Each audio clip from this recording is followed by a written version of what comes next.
합니다. 예배드리는 여러분 모두에게 이 시간에도 주의 놀라운 은혜 가운데 하늘의 복과 땅의 복이 충만하기를 주의 이름으로 축원합니다. 철저한 불신자였던 한 청년이 있었습니다.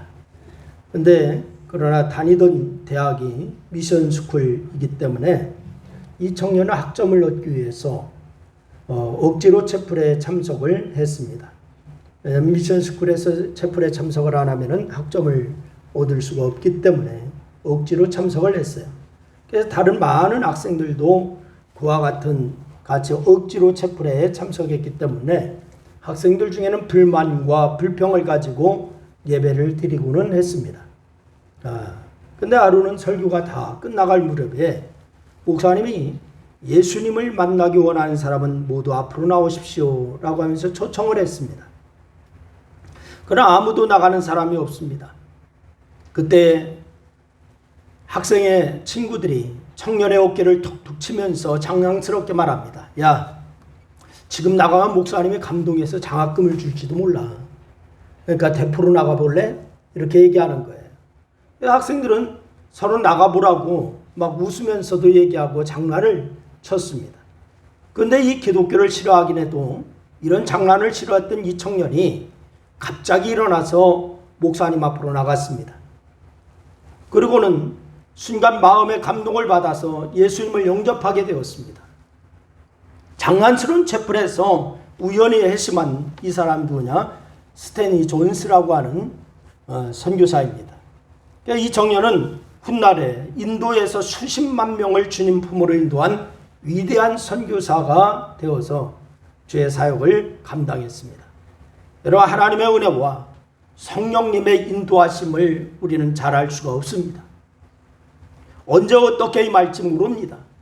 그러나 우리는 알지 못하지만은 하나님이 정하신 때에 하나님의 은혜가 임한다라고 하는 사실을 믿으시기를 바랍니다. 그래서 은혜가 놀랍다라고 말하는 거예요. 여러분, 오늘 본문 말씀에 보니까 다윗이 사울을 피하여서 예루살렘 북쪽 8km 지점에 위치한 라마라고 하는 곳에 갑니다. 그래서 사무엘에게로 가지요. 그래서 오늘 본문 앞을 보면은 사울이 다윗을 죽이려고 했기 때문에 다윗이 피하여서 라마로 간 것입니다. 그 라마로 간 다윗은 사무엘을 만나서 사울이 자기를 죽이려고 한다라고 하는 일을 말하게 되었어요. 그래서 이 사무엘은 다윗을 데리고 이 라마에 있는 나윳이라고 하는 곳에서 함께 살게 되었습니다. 그 나윳이라고 하는 말은 무슨 뜻이냐? 거주지라고 하는 뜻이에요. 라마에 있는 거주지라고 하는 말이죠. 그런데 바로 이 다윗이 라마에 있다라고 하는 소식이 사울에게 전해지자 사울은 다윗을 잡아오라고 사람을 보냅니다.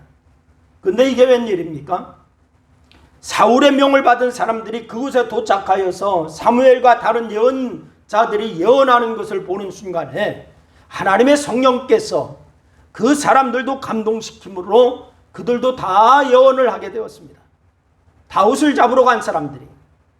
당시에 라마에는 사무엘이 이끄는 선지학교가 있었기 때문에 여기서 일하는 예언자는 그 선지 생도들을 말하는 것이고, 여기서 예언한다고 하는 말은 하나님을 찬양하고 하나님의 뜻을 말하는 것을 얘기하는 거예요.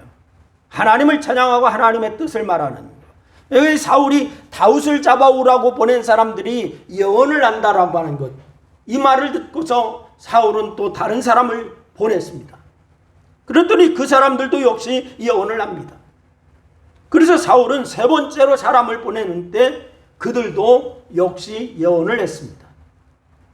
그래서 이번에는 사울이 직접 라마에 가지만은 역시 사울 역시도 예언을 하게 되었습니다. 이것은 하나님의 은혜였고 나윳에 임한 특별한 은혜였습니다.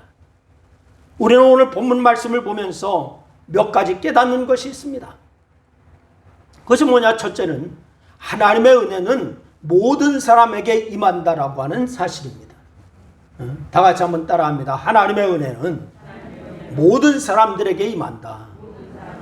여러분, 어떤 사람에게는 임하고 어떤 사람은 임하지 않고, 아닙니다. 모든 사람에게 임하는 겁니다. 여러분, 사울이 다윗을 잡아오라고 사람을 보냈죠. 그것도 3번씩이나 보냈어요. 물론 이 사람들은 각각 다른 사람들입니다. 그런데도 라마 나윳으로 가기만 하면 성령을 받아서 예언을 합니다. 그런데 이 사람들은 은혜 받으려고 라마 나윳에 간 것이 아니에요. 다윗을 잡으러 간 것입니다. 그런데 가는 사람마다 성령의 감동을 받아서 하나님을 찬양을 합니다. 하나님의 뜻이 무엇인지를 말을 하게 됩니다. 전혀 하나님의 뜻과는 무관하게 사울의 명을 받아서 다윗을 잡으러 갔지만은 이 사람들이 하나님 믿는 사람인지 안 믿는 사람인지는 모르겠어요. 그러나 목적이 달랐는데 가기만 하면 하나님을 찬양합니다. 그리고 하나님의 뜻을 얘기합니다. 어떻게 이런 일이 가능할까요? 그저 하나님의 은혜로 충만한 사무엘이 있어서 그랬을까요? 그러나 사무엘이 아무리 은혜가 충만한 사람일지라도 사무엘이 하나님의 은혜를 줄 수는 없는 거예요. 여러분, 선한 영향력, 영적인 분위기, 또한 신앙적인 지도는 가능했을 겁니다. 이 영적 지도자로서 사무엘은 선한 영향력은 끼칠 수가 있습니다. 그리고 영적인 분위기는 그렇게 만들어 갈 수가 있습니다. 그리고 신앙적인 지도는 가능했을 거예요. 물론 이런 것도 중요합니다. 이렇게 영적인 분위기가 만들어지고 믿음의 사람들의 지도와 가르침이 사람으로 하여금 은혜를 더 빨리 받게 할 수도 있습니다. 과거 기도원에 가면은 은혜를 더 빨리 받는다고 하는 그러한 사람들이 있었습니다. 똑같은 이치입니다. 거기 가면은 찬양하고 기도하고 이런 분위기이기 때문에 은혜를 더 빨리 받는다라고 얘기하는 거예요. 그러나 결국 은혜 주시는 분은 누구냐? 하나님이 주시는 겁니다. 누가 주신다고요? 하나님이 주시는 거예요. 지금 다윗을 잡으러 온 사람들은 군인이었을 겁니다. 예언, 선지활동 상관이 없는 사람들입니다. 그럼에도 하나님의 은혜가 임합니다. 심지어 사울에게도 은혜가 임합니다. 군인들은 다윗에 비해서 별 감정이 없습니다. 다윗에 대해서. 사울은 다윗과 감정이 많이 있습니다. 그러나 이 군인들은 다윗에 대해서 감정이 별로 없는 사람이에요. 그냥 잡아오라고 하니까 잡으러 온 겁니다. 그러나 이 사울은 다윗에게 감정이 많아요. 골리앗을 죽이고 돌아오는 다윗을 찬양하는 여인들의 노랫소리를 들은 이후부터 이 사울은 얼마나 다윗에게 감정이 많았는지 사무엘상 18장 7절 말씀해 보니까 여인들이 뛰놀며 사울이 죽인 자는 천천히요 다윗이 죽인 자는 몇 명이로고? 만만이로다. 이렇게 노래했어요. 여러분, 이렇게 이스라엘의 모든 인기가 누구에게로 몰리고 있는가? 다윗에게로 몰리고 있으니까 시기심이 생겼습니다. 질투심이 생겼습니다. 이러다가 다윗에게 왕의 자리를 빼앗기는 것이 아닌가 하는 그런 생각도 들었습니다. 그러니 그때부터 눈에 가시 같은 다윗을 죽이려고 하는 거예요. 그런데 이런 마음을 가지고 라마 나윳으로 온 사울에게도 하나님의 은혜가 임했습니다. 여러분, 이렇게 하나님의 은혜는 무조건적입니다. 여러분과 제가 하나님의 은혜 가운데 지금까지 온 줄로 믿습니다. 그런데 우리가 뭐 잘 은혜 받을 만한 그런 것이 있어서가 아니라 하나님께서 우리에게 은혜를 주셨기 때문에 은혜를 받은 거예요. 여러분, 그런데 우리는 은혜 받을 사람, 구원 받을 사람이 따로 있다라고 생각하지요. 저 사람 은혜 받을 거야. 저 사람은 분명히 은혜 받겠네? 이렇게 해요. 응? 여러분, 마음이 착하고 선한 사람이 은혜 받고 구원받을 것이라고 하는 생각이 은연중에 우리에게 있어요. 그러나 하나님의 은혜는 마음이 착한 사람에게만 내리고 악한 사람에게 안 내리는 것이 아닙니다. 하나님의 은혜는 하나님의 은총이 하나님이 은혜 주시겠다라고 생각하는 모든 사람에게 내려주시는 거예요. 로마서 1장 16절 말씀해 보니까 구원을 유대인에게만이라고 생각하는 사람들이 있었어요. 바로 이방인들은 구원받지 못한다 이렇게 생각했죠. 그래서 로마서 1장 16절 말씀해 보니까 이렇게 얘기해요. 우리 한번 다같이 한번 읽어보겠습니다. 시작. 이 복음은 모든 믿는 자에게 구원을 주시는 하나님의 능력이 됩니다. 할렐루야. 여러분, 구원은 누구에게나 임할 수 있다는 거예요. 유대인들은 구원은 오직 유대인에게만 받는다. 이렇게 생각했어요. 이방인들은 그럼 뭐냐? 지옥의 땔감으로 쓰려고 하나님이 만들었다. 이렇게 생각했어요. 그런데 성경은 뭐라고 했냐? 구원은 누구나 받을 수 있다. 이렇게 말씀하고 있습니다. 하나님의 은혜가 임하면은 그가 헬라인이든 이방인이든 유대인이든 다 상관이 없다는 거예요. 이제는 하나님의 은혜는 누구에게나 임하는 줄로 믿으시기를 바랍니다. 특정한 사람에게만 임하는 것이 아니에요. 그러니 우리는 모든 사람에게 임하는 하나님의 은혜를 구해야 될 줄로 믿으시기를 바랍니다. 은혜는 하나님이 우리에게 값없이 주는 선물이라고 성경은 말씀하고 있어요. 다 같이 한번 따라합니다. 은혜는 하나님께서 우리에게 주시는 값없이 주시는 선물이다. 여러분, 은혜 받아야 구원받고 은혜 받아야 복을 받고 은혜 받아야 하나님의 인도와 보호하심을 받을 수가 있어요. 여러분, 은혜 받아야 됩니다. 다 같이 한번 따라합니다. 은혜 받아야 복을 받고 은혜 받아야 구원받고 은혜 받아야 하나님의 인도와 보호를 받는다. 그렇습니다. 은혜 받아야 돼요. 여러분, 이 은혜는 어떤 특별한 사람에게만 임하는 것이 아니라 모든 사람이 다 받을 수가 있다. 여러분, 오늘 본문의 사람들처럼 명령을 따라 다윗을 잡으러 간 사람들도, 다윗을 미워하여 잡으러 간 사람에게도 은혜가 임했어요. 이 은혜는 나에게도 임할 수가 있는 줄로 믿으시길 바라요. 다 같이, 이 은혜는 나에게도 임한다.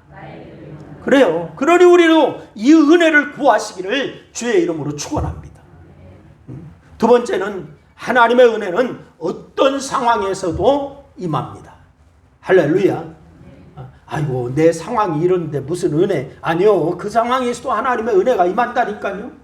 다 같이 한번 따라합니다. 하나님의 은혜는 어떤 상황 가운데서도 임한다. 그렇습니다. 요즘 산과 들을 보면은 여러분 푸르름이 가득하잖아요. 아주 이제 푸르름이 아주 너무너무 가득해서 아주 그냥 좀 검푸르름하다 이렇게 표현해야 될 것 같아. 그런데 특히 길을 걷다 보면은요, 여러분 보도브록 사이에 조그만큼 갈라진 아스팔트 사이에 뭐가 자라고 있어요? 뭐가 자라고 있어요? 풀이 자라고 있어. 풀이. 보도브록 사이에 아스팔트가 조금 갈라지고 이런데도 풀이 자라고 있어요. 약간의 흙이 있고 물과 햇빛이 있으면 그곳이 어디든지 환경과 조건을 초월하여서 식물이 자라고 있어요. 그런데 하나님의 은혜는 꼭 이와 같다라고 생각이 들어요. 여러분, 하나님의 은혜는 환경과 조건을 초월하여서 임하는 줄로 믿으시기를 바랍니다. 그 사람이 쫓기고 있는 다윗과 같은 사람이든 아니면 그런 다윗을 잡으러 온 사울과 같은 사람이든 사악한 사람이든 선한 사람이든 어떤 사람이든지 간에 바로 이제 사람의 환경과 처지를 초월하여서 하나님의 은혜가 임할 수가 있다라고 하는 사실이에요. 사도행전 16장 말씀해 보니까 여러분이 잘 아는 말씀이 나오고 있어요. 바울과 실라가 빌립보에서 전도하다가 매를 맞고 감옥에 갇혔어요. 그런데 그런 상황 가운데서도 하나님의 은혜가 임했습니다. 뭐가 임했다고요? 어딘데 지금이? 감옥 안인데. 그것도 감옥에 그냥 갇힌 게 아니라 매를 맞고서 만신창이가 되어서 감옥에 갇혀 있어요. 특히 사도 바울의 삶을 보면은 후에 전도하다가 로마 감옥에 또 갇히잖아요. 물론 이때에 바울이 감옥에 갇힌 것이 아니라 가택연금 상태였어요. 이때는. 그런데 이 감옥과 같은 가택연금 상태에 있는 사도 바울의 마음에 기쁨이 충만했습니다. 여러분과 저 같으면 어떻게 하겠어요? 기쁨이 있겠어요? 그냥 속에서 막 울그락불그락 하면서 막 화같이 물었겠어요? 전자입니까? 후자입니까? 뭐 솔직히 좀 얘기하시지. 전자요? 후자요? 응? 여러분 한번 생각해 보세요. 앞으로 재판이 어떻게 진행될지 그리고 어떤 판결을 받을지 몰라요. 그런데 생각해보면 뻔히 또 정해져 있어. 죄도 없이 감옥에 갇혀있는 상태고 그냥 계획된 재판이요. 우리가 아는 것처럼 결국 사도 바울도 마지막에 사형 판결을 받고 목배임을 당해 순교하지 않습니까? 이런 상황에서 사도 바울이 빌립보서 4장 4절 말씀에서 뭐라고 얘기합니까? 주 안에서 어떻게 하라? 항상 기뻐하라. 내가 다시 말하노니 기뻐하라. 이렇게 말씀하고 있어요. 주 안에서 항상 기뻐하래요. 내가 다시 말하노니 기뻐하라. 이렇게 말씀하고 있어요. 여러분, 항상 기뻐하라고 그래. 좋을 때나 슬플 때나 어려울 때나 짜증날 때나 어느 때든지 기뻐해라. 이 얘기를 하고 있습니다. 아마도 사도 바울은 자신이 어떻게 될 것인가를 알고 있었던 모양이에요. 그래서 빌립보서 2장 17절 말씀해 보니까 이렇게 얘기해요. 우리 다 같이 한번 읽습니다. 빌립보서 2장 17절 말씀 다 같이 읽습니다. 시작. 만일 너희 믿음의 재물과 섬김 후에 내가 나를 전제로 드릴지라도 나는 기뻐하고 너희 무리와 함께 뭐하리라? 기뻐하리니. 여러분, 이 말씀이 무슨 말씀인가 아세요? 너희 믿음의 재물과 섬김 후에 내가 전제로 드릴지라도, 재물이 될지라도 나는 기뻐하겠다. 너희 무리와 함께 기뻐하겠다. 그럼 사도 바울이 어떻게 이런 환경과 조건에서 기뻐할 수가 있었을까요? 그런 환경과 조건을 초월해서 임하는 하나님의 은혜가 임했기 때문에 그런 거예요. 여러분에게도 하나님의 은혜가 임해서 환경과 조건을 초월해서 하나님 앞에 감사하시고 기뻐하는 그러한 삶이 있기를 주의 이름으로 축원합니다. 여러분, 세계의 제1의 철강 왕으로 불렸던 사람이 있어요. 누구냐? 카네기라고 하는 사람이에요. 미국 재계를 주름잡은 카네기입니다. 그런데 이 카네기의 일화는요, 아주 유명합니다. 스코틀랜드의 가난한 집안에서 태어난 사람이에요. 원래 미국 출신이 아니라 스코틀랜드 출신입니다. 근데 일찍 결혼한 그는 가족을 위해서 사업에 최선을 다했지만은 사업마다 다 실패합니다. 다 실패하고 급기야는 파산을 했습니다. 그리고 온 식구가 길바닥에 나앉았어요. 거처할 방도 없습니다. 먹을 것도 없습니다. 그래 곤궁에 처한 카네기가 마지막 수단으로 생각한 것이 뭐냐? 미국으로 이민 가자. 이것을 생각했어요. 그러나 갈 여비가 있어야지. 파산이 돼서 길바닥에 나앉았지. 먹을 것도 없지. 그런데 미국으로 가려면 여비라도 있어야 될 거 아니에요. 근데 여비가 있어야죠. 이때 어머니의 친구인 핸델스 부인이라고 하는 분에게 찾아갔습니다. 카네기가 어머니의 친구인 핸델스 부인에게 여비를 빌려달라고 얘기했어요. 그랬더니 이 핸델스 부인이요, 조건과 모든 것 따지지 않고 20파운드를 선뜻 빌려줬습니다. 언제 돌려받는다고 하는 보장이 있어요? 없어요? 없어요. 파산됐어요. 아무것도 없는 사람이에요. 그리고 보장도 없이 지금 카네기는 어디로 간다고 그래요? 이민 간대요. 자기 나라 안에 있는 것도 아니고 이민을 떠났는데, 그러니까 이민 떠나면 받을 수 있는 보장이 있어요? 없어요? 없어요. 이민 가는 사람을 건데 이 핸델스 부인이 믿고서 20파운드를 빌려줬습니다. 카네기 가족이 미국에 도착하자마자 열심히 일을 했습니다. 어느덧 어렵게 모은 그 돈이 20파운드와 맞먹는 200달러가 되었어요. 20파운드와 200달러. 이게 비슷한 화폐 가치야. 그래서 드디어 빚을 갚을 수 있게 되었어요. 그래서 카네기 가족은 200달러를 바로 이 스코틀랜드로 송금을 합니다. 그리고 그날 파티를 열었어요. 카네기 가족. 이때 카네기가 상기된 얼굴로 가족들 앞에서 이런 말을 합니다. 우리는 땅의 빚은 갚을 수 있습니다. 그러나 우리가 받은 은혜는 영원히 갖지 못합니다. 그러므로 이 은혜에 대해서 평생 고마운 마음을 지니고 살아야 합니다. 라고 하면서 가족들에게 그렇게 얘기했어요. 땅의 빚은 우리가 열심히 노력해서 일을 하면은 바로 내가 안 쓰고 내가 안 먹고 갚을 수 있어요. 그러나 하늘의 빛은 갚을 수가 있는 길이 사실은 없습니다. 이 말도 멋진 말이지만 정말 중요한 것은 뭐냐?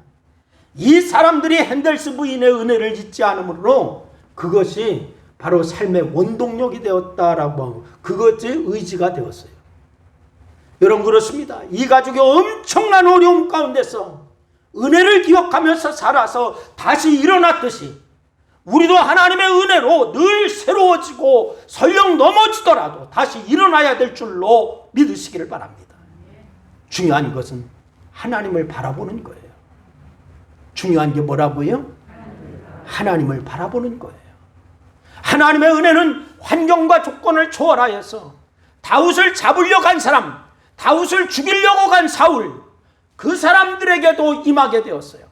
하나님을 바라보는 사람에게 임하는 것이 아주 당연한 일이에요. 그러기에 우리 환경과 조건을 초월해서 임하는 하나님의 은혜를 바라보며 살 수 있기를 주의 이름으로 축원합니다. 지금 코로나였잖아요. 많은 사람들이 입만 벌리면 코로나가 나와요. 입만 벌리면 코로나. 여러분, 환경과 조건을 초월해서 주시는 하나님의 은혜를 바라보면서 여러분, 하나님의 은혜를 바라보면서 살 수 있기를 주의 이름으로 축원해요. 세 번째는 우리는 받은 은혜를 잘 유지해야 될 줄로 믿으시기를 바랍니다. 다 같이 받은 은혜를 잘 유지하자. 시작. 그렇습니다. 여러분, 오늘 본문 말씀에 보면은 다윗을 잡으러 간 사람들이 다 하나님의 은혜를 받아서 예언을 낳잖아요. 근데 3번이나 사람들을 보냈지만은 3번 다 그랬어요. 그래서 사울왕이 직접 갑니다. 그런데 사울왕마저 은혜를 받아서 예언을 합니다. 오늘 보면 23절과 24절 말씀이 그 내용인데, 24절 말씀에 보니까 사울이 예언을 하는 모습 때문에 사람들이 뭐라고 하냐? 사울도 선지자 중에 있느냐? 이렇게 얘기했어요. 사울도 선지자 중에 있느냐? 그 속담까지 생겼다는 의미예요. 근데 사실 사울은 나만 나윗에서 하나님의 은혜를 받기 전에 이미 하나님의 놀라운 은혜를 체험했던 사람이에요. 언제요? 그 사람은 왕이 되기 전부터 하나님의 은혜를 체험했던 사람입니다.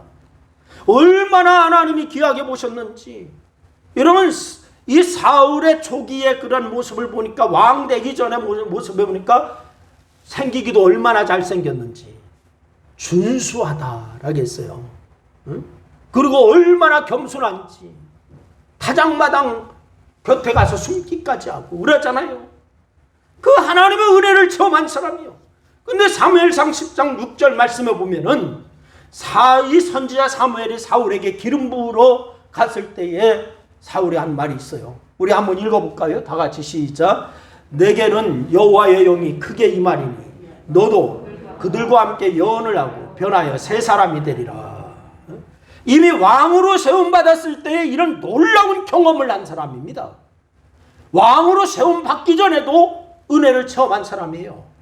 그런데 사울왕은 오늘 본문 이전에도 이렇게 하나님의 은혜를 입어서 성령이 충만하여서 예언을 한 경험이 있었던 사람이에요. 그런데 그랬던 사울이 하나님께 버림을 당하잖아요. 그랬던 사울이 하나님께 버림을 당해. 그리고 길보아 산에서 블레셋에게 패하고 비참한 죽음을 당하고, 블레셋은 그의 목을 잘라가지고 그의 머리를 온 블레셋 사람들에게 보도록 하고 이랬잖아요. 공중 높이 달하면서 이도록 하나님의 큰 은혜를 입었던 사울왕이 이렇게 된 이유, 바로 자신의 교만과 이기심 때문이었어요. 이렇게 된 이유가 교만과 이기심. 교만과 이기심이 은혜를 다 잃어버리게 만들기 때문에 그렇습니다. 우리는 하나님의 은혜를 사모하고 그 은혜를 잃어버리지 말아야 될 줄로 믿으시기를 바랍니다. 고린도후서 6장 1절 말씀해 보니까 하나님의 은혜를 헛되이 하지 말라라고 이렇게 말씀했어요. 하나님의 은혜를 헛되이 받지 말아라. 여러분, 하나님의 은혜 받았다면 이것을 잘 소중히 여러분 여기셔서 간직해야 됩니다. 성경을 보면은 사울왕이 은혜를 받았지만은 결국에 그 은혜를 지키지 못하고 은혜에서 떠나서 저주의 인생을 산 사람들을 사울뿐만이 아니라 많은 사람들이 나오고 있습니다. 여러분, 초대교회에 예루살렘 교회에서 교회를 잘 섬기고자 7명의 집사님을 세우잖아요. 몇 명의 집사님이요? 7명의 집사님을 뽑았어요. 근데 이 7명의 집사님 가운데 6명은 주님을 위해서, 교회를 위해서 아름다운 삶을 살았어요. 그 한 명 어떻게 되냐? 하나님의 나라와 교회에 빛난 별이 이 6명의 집사님들이 열심히 섬겨서 됐어요. 그런데 나중에 한 사람, 니골라라고 하는 사람은 그렇지 못했습니다. 7명의 집사님을 세웠는데 6명은 열심히 섬겨서 하나님의 나라의 별이 됐어요. 그런데 이 니골라라고 하는 사람은 이단이 되어서 주님의 마음을 아프게 했습니다. 그들은 은혜를 받았지만 그 은혜를 지키지 못한 사람이요. 그는 왜 받은 은혜를 지키지 못한 것일까요? 바로 욕심 때문이에요. 이기심 때문이에요. 뭐 때문이라고요? 욕심과 이기심. 사울왕이 가졌던 질투심 때문에.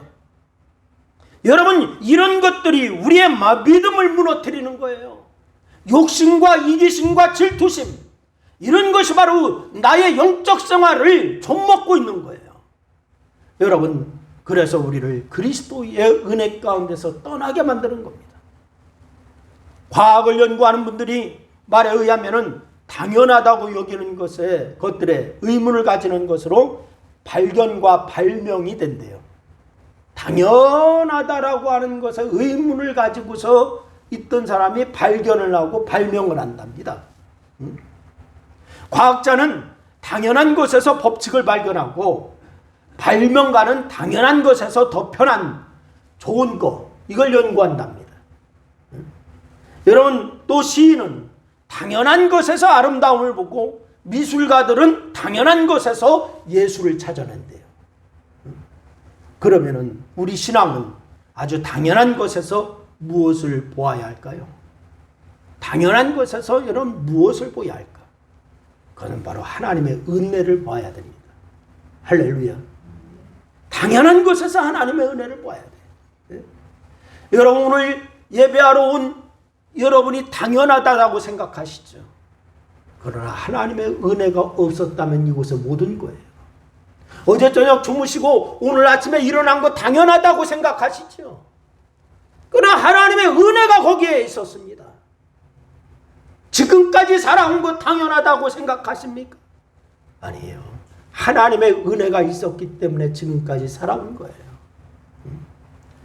여러분, 코로나가 오기 전에 몸이 아파서 오래 요양봉에 누워 계시던 권사님에게 바로 어떤 분이 물었어요. 소원이 무엇이냐라고 물었대요.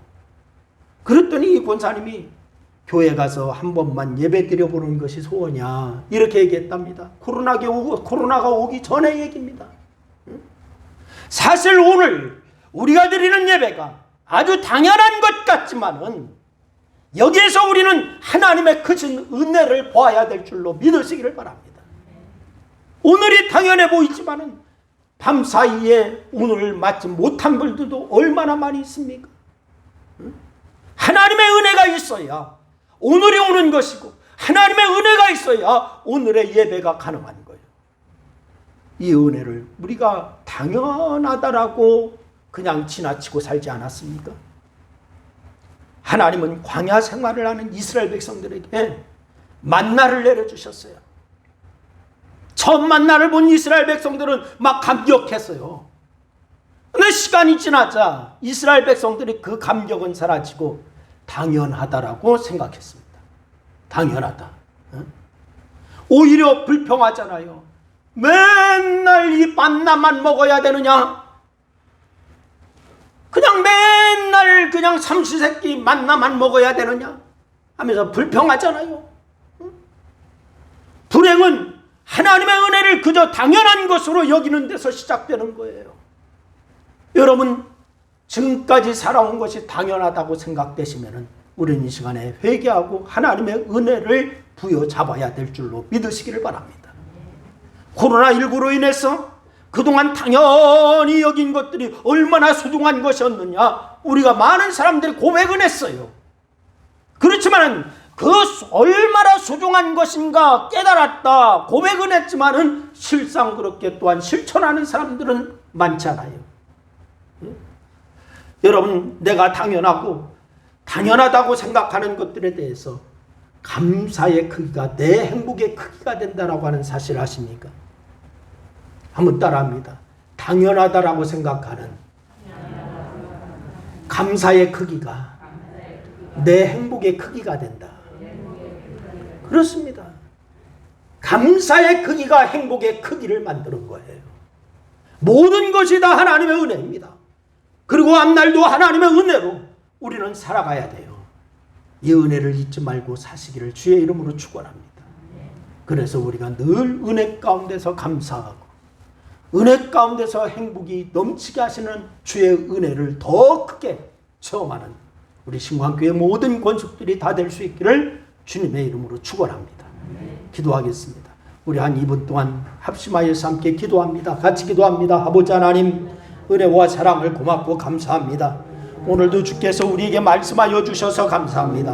하나님, 이제 하나님의 은혜, 하나님의 그러한 사랑 받고도 우리가 그거 감사하지 못했던 거 회개합니다.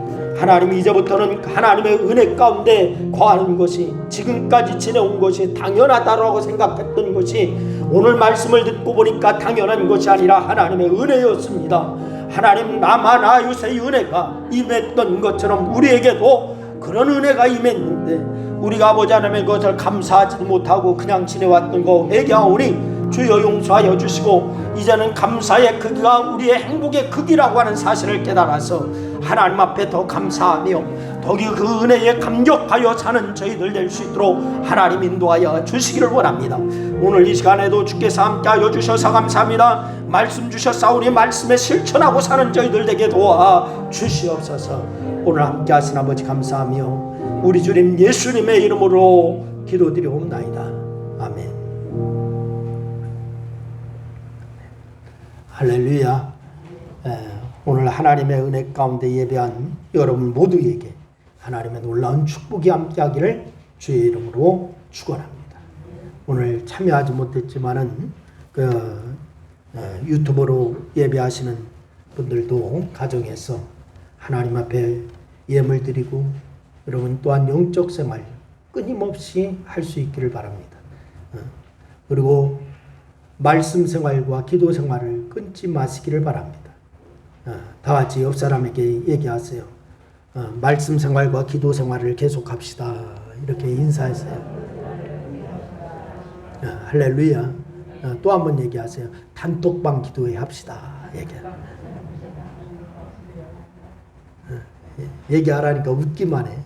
다시 한번 단톡방 기도회 합시다. 인사하세요. 할렐루야. 꼭 하세요. 나라와 민족을 위해서 꼭 기도해 주시기를 바라고, 특히 휴가철이잖아요. 이번 주하고 다음 주가 피크라고 하는데, 그래서 2주가 또 뭐 4단계 연기한다 그랬습니다. 우리 방역수칙 잘 지키시고, 그러나 또 서운한 것은, 아니 동사무소는 되고 지하철은 되고 콘서트장은 되고 다 하면서 왜 예배는 19명이라고 얘기하는지, 그것은 조금 그래요.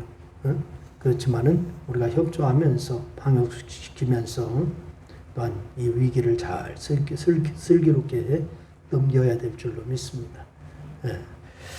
다른 광고 있으면 해주시기를 바랍니다. 없으면은 우리 다 일어나셔서 511장 찬송 드리고 축도하겠습니다.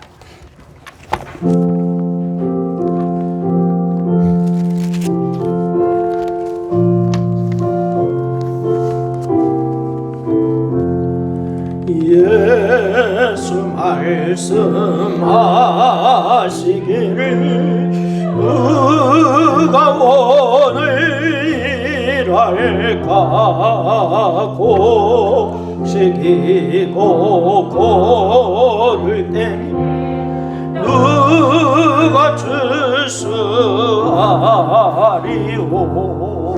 그 상을 주시려 의랄 사람 부르니 주의 직분 맡으려고 대답하리 누구나 멀리 가서 이방 사람 구원하지 못하나 내 집 근처 다니면서 건질 죄인 많도다 전사같이 말 못하고 바울같이 못하나